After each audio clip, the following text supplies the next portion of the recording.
Over and over and over. Cycle, cycle, cycle, cycle, cycle. What is the long-term effect of too much information? If you're sitting there and you're thinking it's the gospel. Welcome to the family. Hit that button that says subscribe and join the ride. You feel me? I just want to shout out to y'all and say I appreciate everybody that been showing love on the last few videos. Y'all been giving me a lot of motivation, and I always got to thank the man. He's the one, for real. But today what we're going to be reacting to is Denzel Washington destroying woke people. Now, I'm not sure what I'm going to expect. Hopefully the audio is better in this video. Let me know in the comments. Without further ado, let's just get right into it. Who you wound up supporting in the election? Presidential election. None of your business. None of my business? None of your business. In a world dominated by political correctness and divisive narratives, some voices dare to challenge the status quo. One such voice is Denzel Washington, a Hollywood legend who isn't afraid to speak his mind on race, politics, and the real issues facing society today. Today, we explore how Denzel Washington dismantles the so-called woke culture boy got the waves. with wisdom, clarity, and brutal honesty. Let's take a closer look at his thoughts and the deeper message behind them. What do you think about that? I don't have to think about it. I've lived it. I've been the guy at the Oscars without my name being called. I've been the guy at the Oscars when my name is called. I've been the guy at the Oscars when everybody thought they was going to call my name and they didn't. So I've lived it. So what would you say to the people who are looking at this process and saying it's unfair? Yeah, and so what? Right. You going to give up? If you're looking for an excuse, you'll find one. In race. You can find it wherever you like. You can't live like that. You just do the best you can do. Denzel sets the tone by addressing a question about discrimination in the Oscars. His message is clear. Justifications and excuses are easy to find, but progress is only achieved through persistence and hard work. Denzel's response here is a direct challenge to the victimhood mentality, often encouraged by woke culture. Instead of dwelling on discrimination, he emphasizes personal responsibility and resilience. His message is clear. While injustices exist, success comes from persistence, not blaming the system. This is an empowering outlook that shifts the conversation from feeling oppressed to overcoming challenges through hard work. Building on this idea of personal responsibility and resilience, Denzel's thoughts on race and culture offer a deeper perspective on how we can bridge divides without relying on surface-level solutions. So why did he need a black director? Could a white director not have? It's not color, it's culture. Explain the difference, because I think we're Steven in a space Spielberg right did Schindler's List. now. Martin Scorsese did Goodfellas, right? Steven Spielberg could direct Goodfellas. Martin Scorsese probably could have done a good job with Schindler's List, but they're cultural differences. You know, I know, you know, we all know what it is when a hot comb hits your hair on a Sunday morning, what it smells like. That's a cultural difference, not just a color difference. The analogy of Spielberg directing Schindler's List and Scorsese directing Goodfellas. Let me keep it a butt. That kind of went over my head, yo. But I kind of get what he was trying to say at the same time. Let me know in the comments. Speaks volumes. It's not just about who's behind the camera, but what experiences they bring to the story. This perspective goes against the grain of woke culture, which tends to focus heavily on identity markers like race. Denzel's approach shows that cultural understanding... Hold on, my fault. I'm not going to post a lot in the video, I promise y'all. But what really is this woke culture? Like, what is this woke culture that we saying in today's time? Is it that people expect things to come easy in life? Is that what the woke culture is? And that, like, people don't know what it is to put in the work? Is that what they trying to, like, iterate? I don't know. Not simply race, is key to telling authentic stories and making real connections. This focus on culture rather than race naturally leads into Denzel's critique of how information and misinformation affects our worldview. In a world overloaded with opinions, how do we find the truth? So what is the long-term effect of too much information? The polarization of the electorate?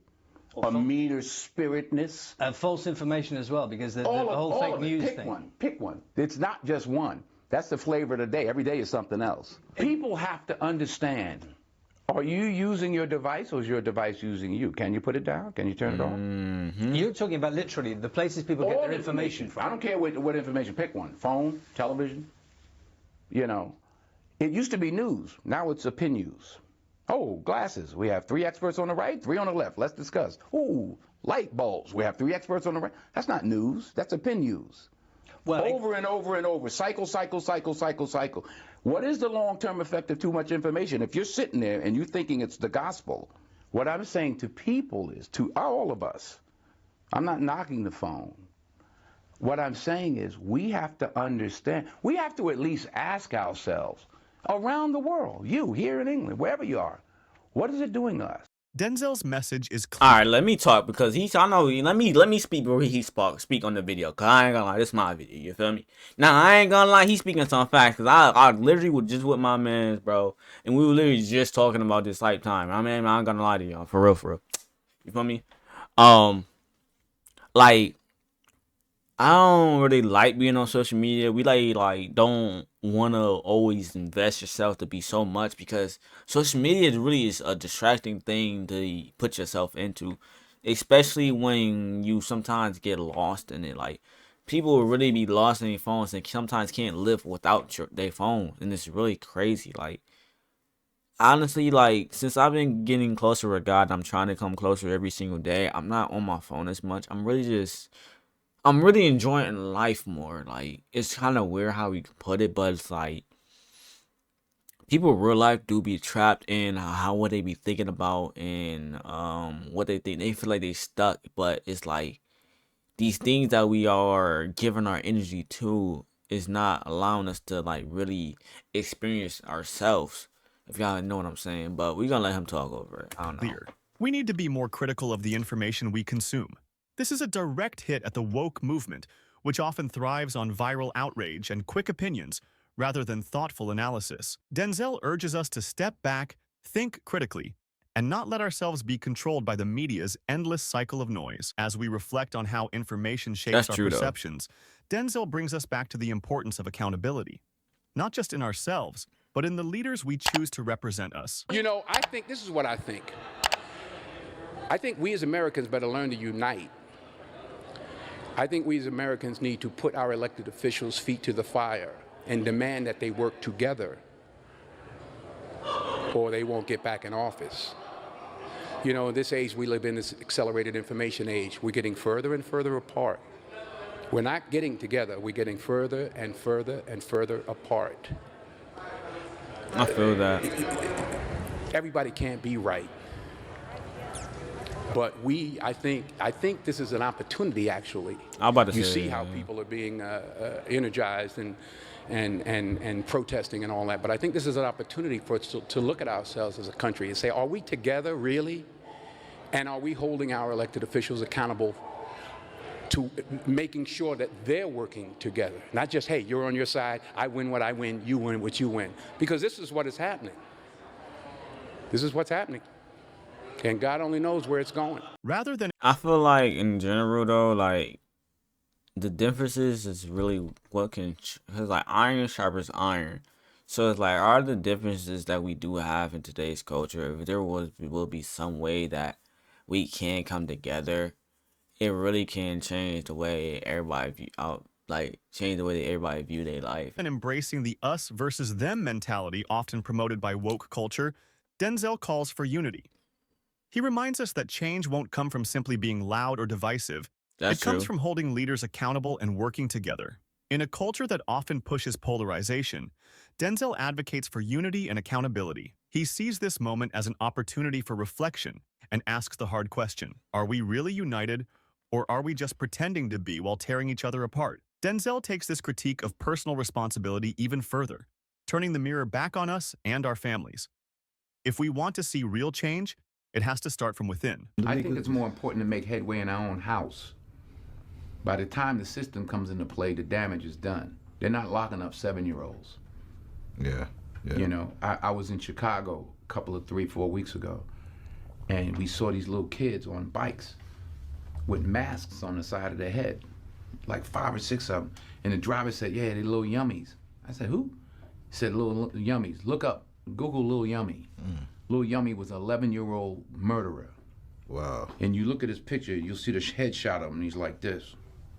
And he got murdered at 11 by a 14-year-old. Wow. Who's doing life now, and a 16-year-old. That's crazy. That makes no sense. You blame the system? Where was his father?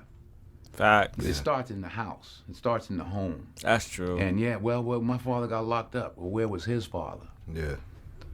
You know, like I did talk about my 3 closest friends, and they did, 15 to 25. One did 28, this and that.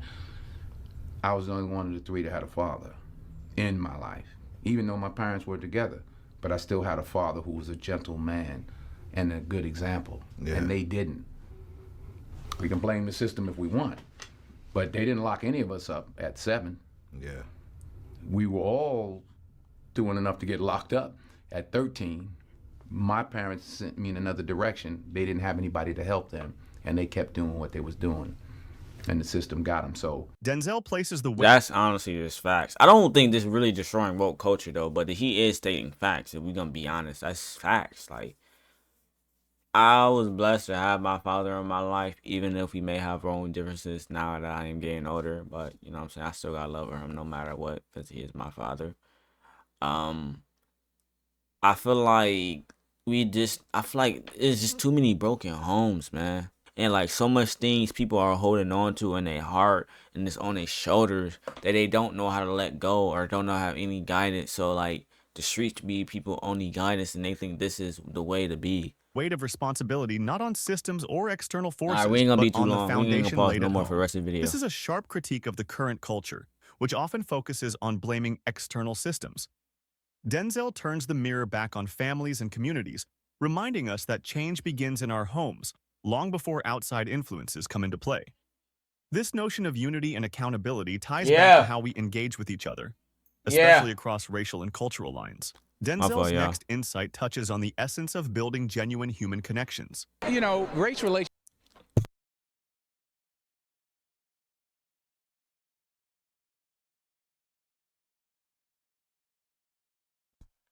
Have to do with race relationships.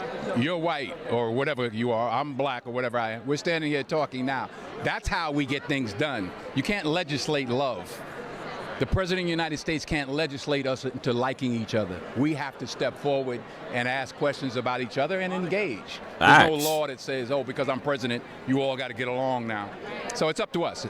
Denzel underscores that meaningful relationships between races are built through communication, not through laws or policies. The government can't force people to understand each other. It's up to individuals to make the effort to engage and connect.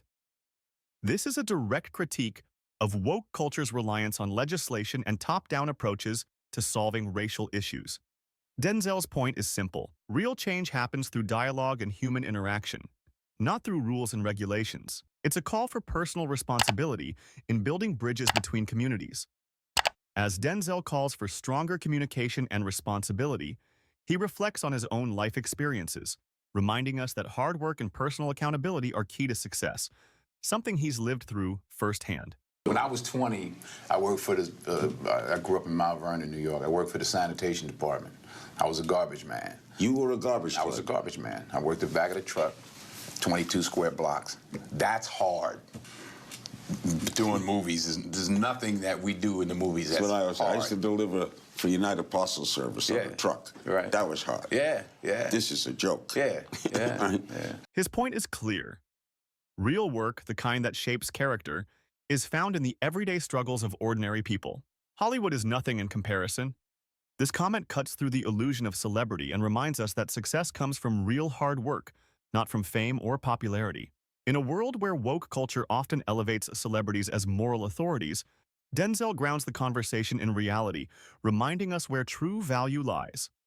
Finally, Denzel brings the conversation full circle by addressing the media's role in shaping perceptions, especially in an age where misinformation runs rampant. If you don't read the newspaper, you're uninformed. If you do read it, you're misinformed. So what do you do? I can't hear it really. Well, we're gonna stop on this one actually though. This honestly was an amazing video, honestly. I think Denzel Washington itself is just a motivation, as a whole, and he's really like, I used to always listen to his motivation music when I was working for the warehouse job, and the comment on for like the working an everyday job, I feel like it just give you really do give you character and reflection on, you know, you gotta put the work in, and sometimes when you work into somewhere you don't want to work, it give you more motivation to work on what you really want to do in your craft. And you gotta understand that it don't come overnight. Sometimes you gotta just put in the work, and one day at a time is something gonna happen. So just keep your faith, trust the process, and some amazing things gonna happen because God is good, y'all. Peace, love, prosperity, everybody.